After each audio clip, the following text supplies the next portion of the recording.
people always ask, what is Stony Stratford doing here? Well, just outside here is the main road, the Watling Street, which was laid out by the Romans. And as it comes up to the crossing of the River Ouse is just up the way here. It's the first major crossing that the Romans would have encountered after crossing the Thames. So it is significant. And I think they very likely built a bridge here. We don't know for fact. We've never found anything to indicate it's a bridge. But Stony means that the road was paved with stones, which have been found. And Stratford, so almost like an Anglo-Saxon version of saying the same thing. It's the Roman street crossing a ford.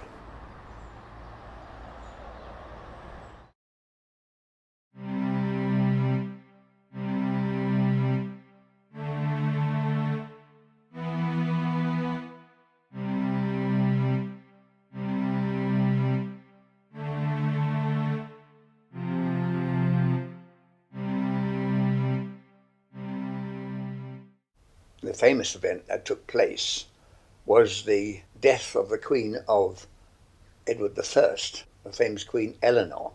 She died at Harby, near Lincoln, in the 1290s. And interestingly enough, the king followed the example that had already taken place in France. Wherever her funeral cortege stopped overnight on her way back to Westminster to be buried in London, every place she stopped, he had a splendid cross erected.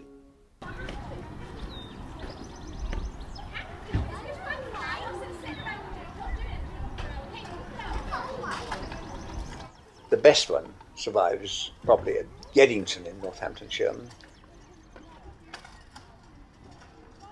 But another one survives at Hardingstone. I suppose the one we all know at outside Charing Cross Station is a replica in some Victorian shape.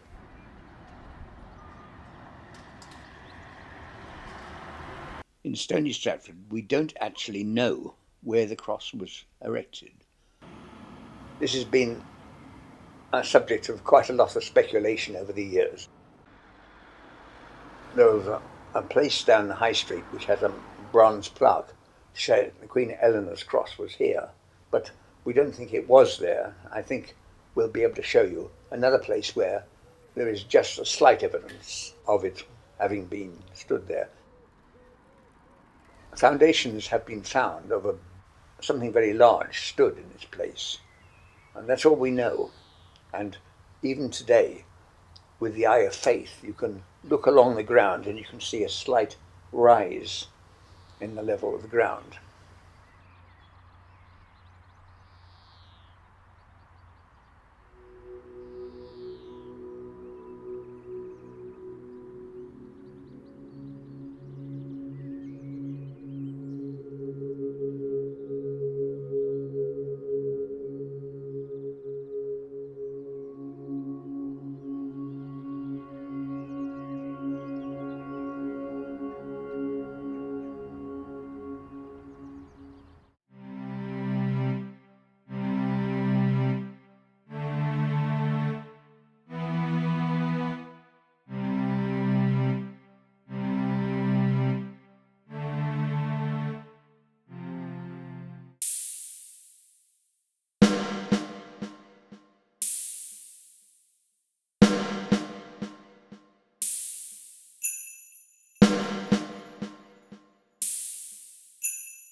Richard, Duke of Gloucester, as he was then, was really acknowledged as the protector of the throne of the young king, who was only about 13 or 14 at the time, and wasn't really in a position to take on the responsibility of running the country himself. So Richard was keen that he should assume the title of king for the time being. He rode up from Ludlow, knowing that the king was being taken to London for the coronation, in which case he would have been ruled out. So he came over to Northampton, where he knew that the young king and his brother were staying, And when he got there, he was horrified to find that, in fact, they'd gone to a place called Stony Stratford. So, what does the Duke of Gloucester do? He gets on his horse and rides fast for Stony Stratford and gets here to find that the accommodation was very, very limited. But anyway, Richard found somewhere to stay, and he claimed that it was his right to take charge of the infant.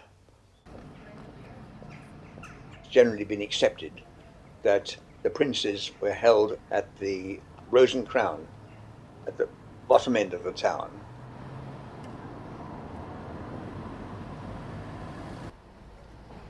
My view is that it's more likely that they would have stayed in the hub of the town, the centre of the town, which is towards the northern end, quite likely at the predecessor, whatever it was called, of the Three Swans. That was later called the Three Swans, now called the Different Drummer.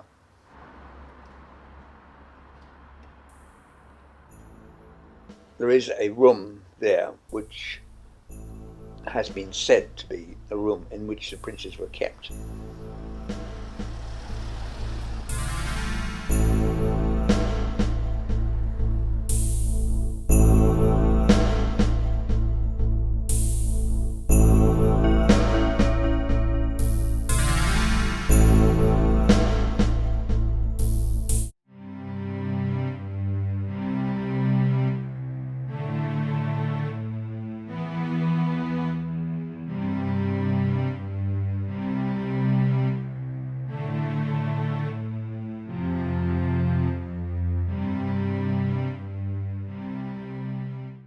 Now, the 17th century is a time of great importance for the building of Stony Stratford. It seems very many of the houses along the high street were built in the 17th century. With the introduction of coaches, many a day came through the town, and people would stay overnight. We were provided with a fairly basic meal and some sort of accommodation, and the coach moved off about 7 o'clock next morning.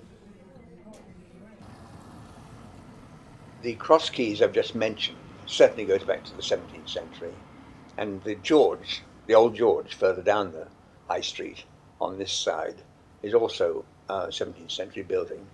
Others, you'll find that most of the buildings are 17th century but have been refaced after the big fires. The Cock and the Bull have always been seen as the prime hostelries of the town, have become quite famous because it's always said that people, after a few drinks, told some very good stories, usually in the Bull, and these were related down the road to the Cock Hotel, which is only a few doors away, by which time they've all got rather garbled, and so we get the Cock and Bull stories following from that.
The Stony Stratford tram is a rather unusual example of a purpose-built inland tramway.